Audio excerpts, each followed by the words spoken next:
how it is going to really immerse in the world of HR. See, the world of human resource management, if you talk about, is really constantly evolving. This is one function has evolved last 10 to 15 years a lot. And one such evolution has been the integration of AI and now the GPT technology, which has become a really popular tool in recruitment, retention, performance management, communication, and maybe productivity. So people are really looking at how to use, ChatGPT in the organization. And if you ask me, the youngsters are already there. If you ask me, in my office, they're already there using it. But to institutionalize, maybe it will take some time. People have, when I remember, late November 2022, when this came up, everybody was surprised, equally me, tried to opening an account, how to do it.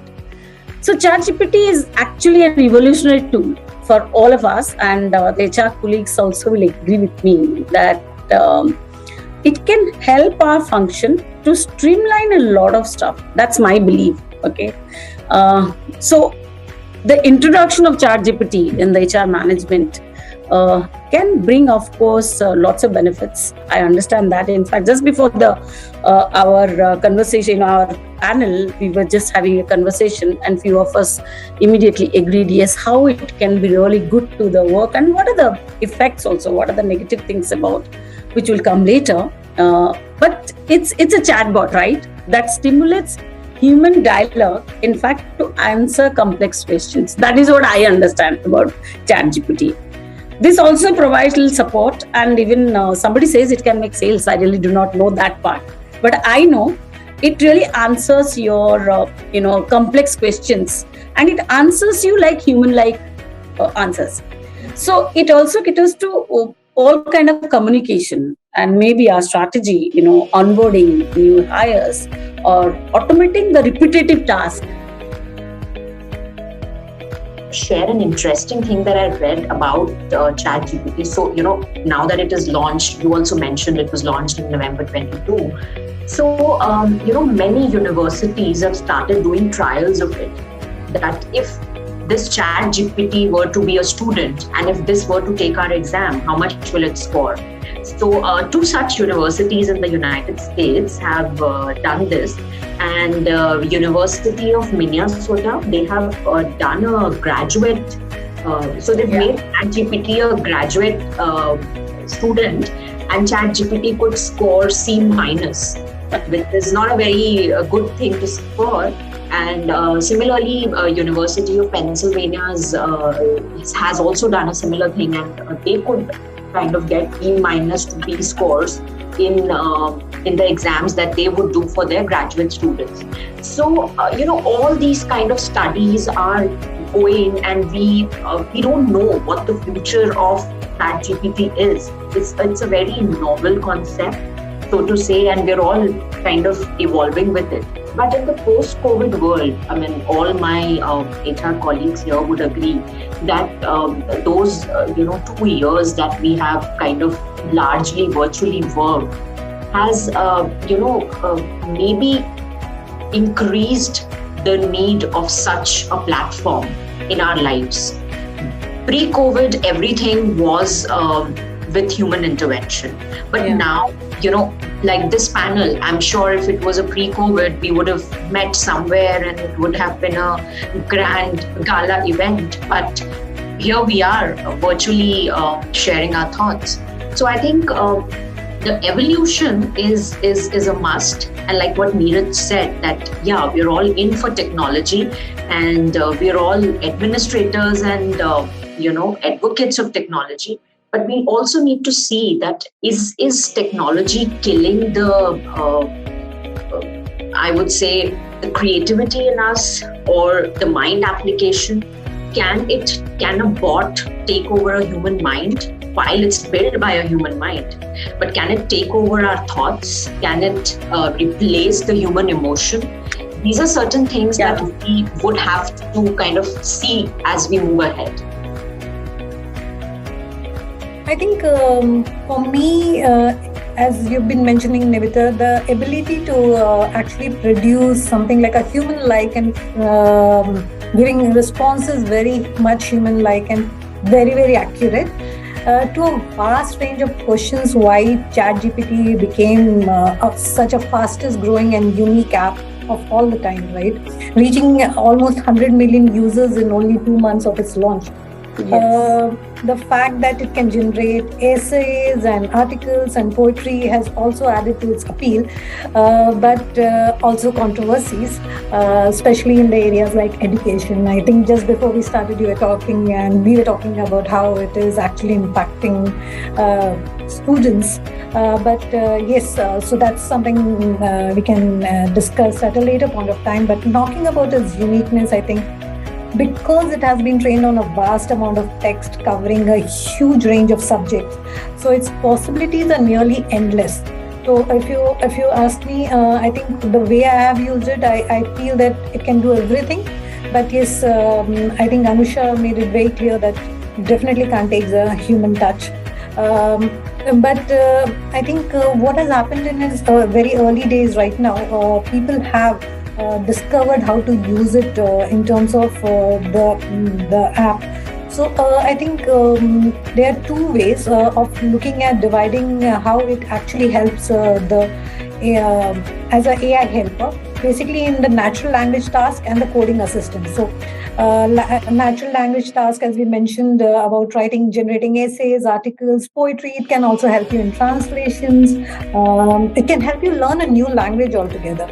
Also help you, what I read somewhere, it can help you really plan your do your meal plans for a huge party.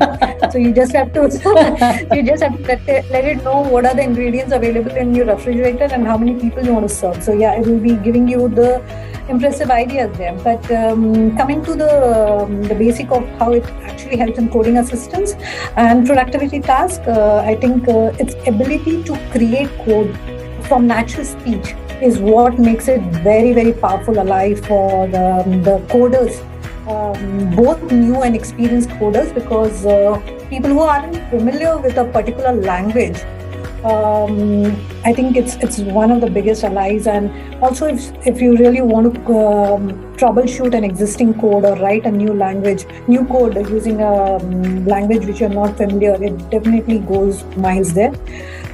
So that's how I think this app is very, very unique. And also, I think what I read is it's not only it's multimodal, which means that it can process both text and images. So you show it an image and it will respond with a text prompt. So that is how I feel it's a unique app. And whatever I have read about this app and experience is that it is definitely very, very unique. I think that the reality of life or today's technology is here to stay, and it will continue to penetrate into our lives, whether we like it or not. And the same example of essay, right? I'm sure all of us would have heard that there was, when there was business process outsourcing happening, in India, of some of the work which was coming in from the US in terms of taking calls or emails. There were a lot of people, there were a lot of students in the US who wanted to outsource their essays and their homeworks to people sitting in India. Yes. Right? So that was also a kind of an outsourcing that was happening. So, the difference is that today there is no human that will write the essay. The system will write the essay, right? Or this application will write the essay. So I just wanted to bring that example. I think that as Manmeet rightly mentioned, or rather, what I feel is that if there is something which is repetitive in nature, right, where there is no creativity involved, if there is no value add that the human beings can do, I'm completely in favor of use of technology, right? However, if there is a role which, like for example, if I want to write a book, right, I want to share my thoughts and my life stories with somebody, right? So the feelings that I can bring in that conversation or in that kind of in the way that I write a story versus the system writing a story can be different. I may be wrong, but I feel that the use of technology, there has to be a balance, and we have to also understand that And there are reports available that because of the use of technology, people are not having more conversations.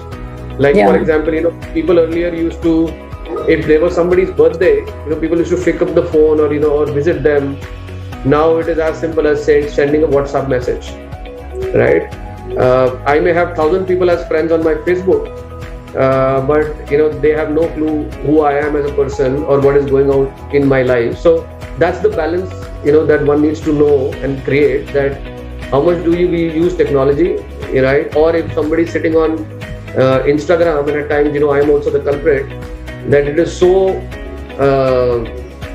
what's the right word, it is so infectious that if you see one video, you keep going on and on and on, and you just tend to kill your time, right? Rather than having a conversation with somebody. So I think there lies the balance that one needs to create, as Manmeet rightly mentioned. If there is something which is repetitive, if there is a role which is not a value add, right? I tried ChatGPT a bit some time back, where I said that can you help me create my schedule to have a healthy lifestyle, right? So it created that, okay, you get up at 7:30, so right, you get up there, then you do your breakfast, then you're done, then you do your work, then so I think these are things that can be an hour giver, right? So you can use that technology, but ultimately, if you start relying anything and everything and try to kill your creativity, or if I tell my son, okay, and if he starts cheating, because people get used to Google also earlier. If I want to write an article, absolutely, I can Google and write an article, right? So instead of Googling now, it is more quicker, because I give them a topic and it quickly comes up with an essay, right? Absolutely. Earlier I used to please apply some mind. So I strongly feel there needs to be a mix, and that balance needs to be created. That's my take. Powerful part of ChatGPT is its simplicity. I think there are a lot of tech tools, a lot of Google searches, but the ability to think customer backwards and get you what you need in the fastest possible time and the simplest manner is its true power today.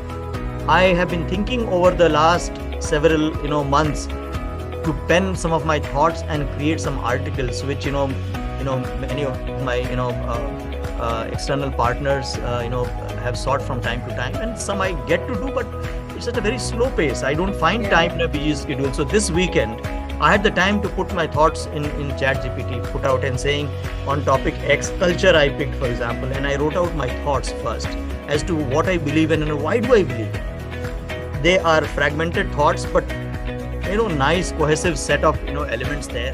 I put those out and then said, now you stitch this for me, and I tell you, in 30 seconds I have an article that I perhaps would have continued to procrastinate and defer for perhaps weeks and months for no other reason but because I didn't have the time. The power of it is just amazing. So I think in the corporate world, or any world for that matter, I think the ability of ChatGPT to foster powerful communication, I think is just amazing. The speed with which it can actually get your thoughts, can get what you are looking for, your expectations, and all of what I had said was there in those articles. So it wasn't a completely newly written article, I must tell you that, and that's the true power of it. So it was authentic. And now this is one such tech tool that I'm coming across, which retains the originality, the authenticity, and yet clothes it, stitches it together in the form that you would want it to. So truly powerful from that perspective, Nivita and everyone. And I'm gradually becoming a fan of it. I'm hoping I don't become a slave of it. Create such kind of outreach messages as well as email templates. So I think that's where we thought ChatGPT is really going to be helpful. Creating job descriptions for the roles, right? So that's another area where you have to really be giving out a message as an organization in terms of really imbibing your culture. Also making sure that the hiring manager's message of what he needs in terms of skill set, technical skill set, behavioral skill set is all compiled together. So getting everybody into a room, writing job description was again a huge task. I think that's where we identified that this app can really help us. You were talking, I think just before we started, you were talking about policies, HR policies. How can it help us? So I think recruitment policies, HR policies, definitely helping us to draft at least the outlines of it, and then we can imbibe our own values and there as an organization and put it across. I think one of the areas which we thought was really helpful is deriving salary benchmarking data. That's another area which we felt that this app is really going to help us because we were going on different sites. We used to go to sites like PayScale, Glassdoor, find out what is Java candidate gets in in Germany, or what does a Java candidate gets in London, how much a 5-year skill set gets in New York. So that's kind of a data that you used to put 2-3 people just trying to find out what is going to be our salary benchmarking, or we used to outsource this, right? So definitely this is this one area we identified is going to be very, very helpful. I think it's a question that probably we stumble upon every time there's a breakthrough in any technology, isn't it, Nivedita? So back from, I think, all sorts of revolutions that have happened, there's always been this question that what will be the future of jobs? And in this case, categorically, if it is about HR jobs, I think all my fellow co-panelists have spoken about the benefits that we all see coming now, and of course a lot of them will be coming in the future as well.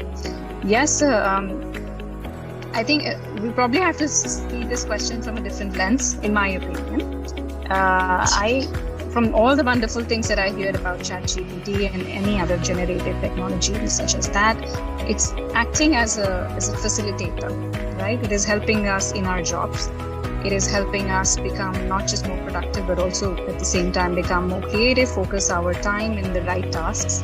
I think if I just take a simple example of, will any business model undergo a lot of change?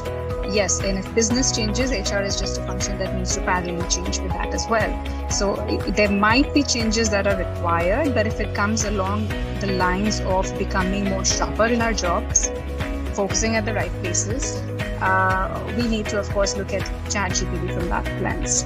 We, of course, tend to get better in our jobs in terms of, let's say, we will have a better governance in point.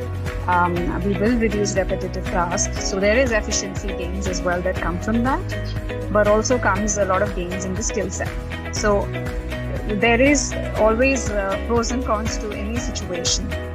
And while we, of course, argued on the side of where does it not facilitate today? I think where it doesn't come in handy, and all my fellow co-panelists have already mentioned that, is about the human empathy, the human touch, which we do. So there will be nuances, I guess, in the jobs that we do today, where technology becomes a facilitator and is a boost. But there will also be nuances, like how does ChatGPT really excel the employee experience when it comes to grievances? There aren't any standard state-of-the-art answers to some of the employee questions, and also sometimes to the managers.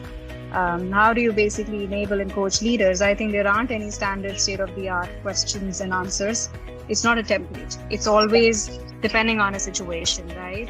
So maybe we should better look at this question from the lens of what becomes good for us as a function. And at the same time, what is there for us to upskill and to be staying relevant in our jobs as well. There's a lot of countries have outsourced their processes in India. We have run call centers for many of them in India. But if they were to replace all that with ChatGPT, then I think the bottom of the pyramid, like I mentioned earlier, gets affected the most.